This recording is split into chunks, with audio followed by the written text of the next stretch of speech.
অনেক ফজিলতপূর্ণ সূরা।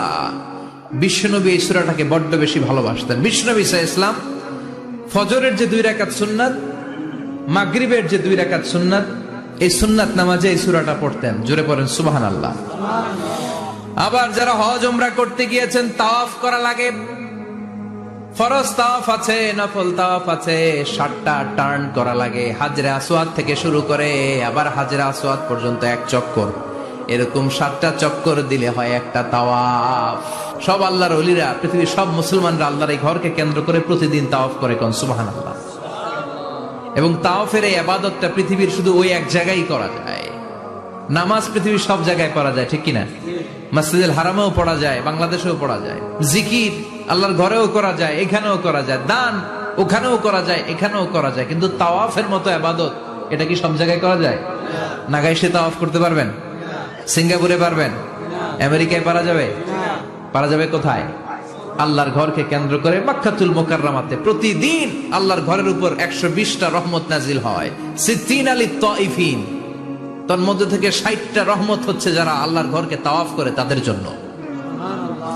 আরবাঈন আলিল মুসাল্লিন, 40টা হচ্ছে যারা আল্লাহর ঘরের সামনে নামাজ পড়ে তাদের জন্য।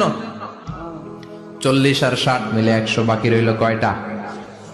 ওয়াল 20 লিন-নাযিরিনা ইলাল কাবা, বাকি 20টা রহমত যারা নামাজ পড়ে না, তাওয়াফ করে না, শুধু আল্লাহর ঘরের গিলাফের দিকে তাকিয়ে থাকে, তাদের উপর 20টা রহমত। বিষ্ণু ঈসা ইসলাম তাওয়াফ করার পরে 2 রাকাত নামাজ পড়তে হয়। এই 2 রাকাত নামাজের দ্বিতীয় রাকাতে সূরাতুল ইখলাস পড়তেন, প্রথম রাকাতে পড়তেন সূরাতুল কাফিরুন। তাওয়াফের সালাতে প্রথম রাকাতে কোন সূরা? সূরাতুল কাফিরুন। দ্বিতীয় রাকাতে সূরাতুল ইখলাস বিশ্বনবী পড়তেন। আবার বিতরের সালাতের শেষ রাকাতে বিশ্বনবী পড়তেন সূরাতুল ইখলাস। বিতরের সালাত পড়বেন কয় রাকাত? প্রথমে 2 রাকাত, তারপরে সালাম ফিরিয়ে আবার 1 রাকাত। এইটা সবচেয়ে সহি পদ্ধতি। আবার মাঝে মাঝে বিশ্বনবী 3 রাকাত একসাথে পড়তেন, বসতেন শুধু শেষ বৈঠকে, এটাও ঠিক আছে।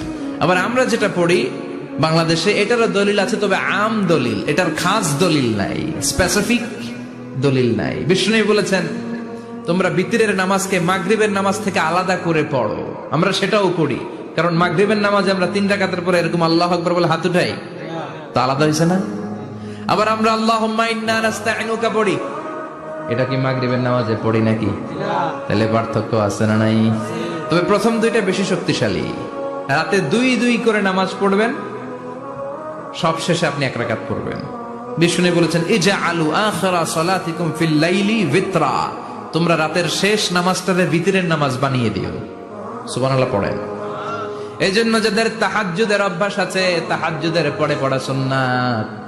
যাদের তাহাজ্জুদের অভ্যাস নাই, এশার সালাতের পরে পড়ে ফেলবেন। ইন্নাল্লাহা বিতরুন ইউহিব্বুল বিতরা, আল্লাহ নিজে বেজর, তাই বেজরকে তিনি পছন্দ করেন।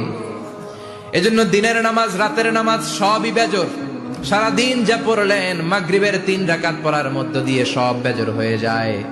আবার রাতে 4 রাকাত, 2 রাকাত করে যত নামাজ পড়লেন, শেষে 1 রাকাত বেতের দিয়ে বা 3 রাকাত বেতের দিয়ে সব বেজর হয়ে যায়। এই 3 রাকাত বেতরের নামাজের সর্বশেষ রাকাতে বিশ্বনবী এই ছোট্ট সূরাটা পড়তেন।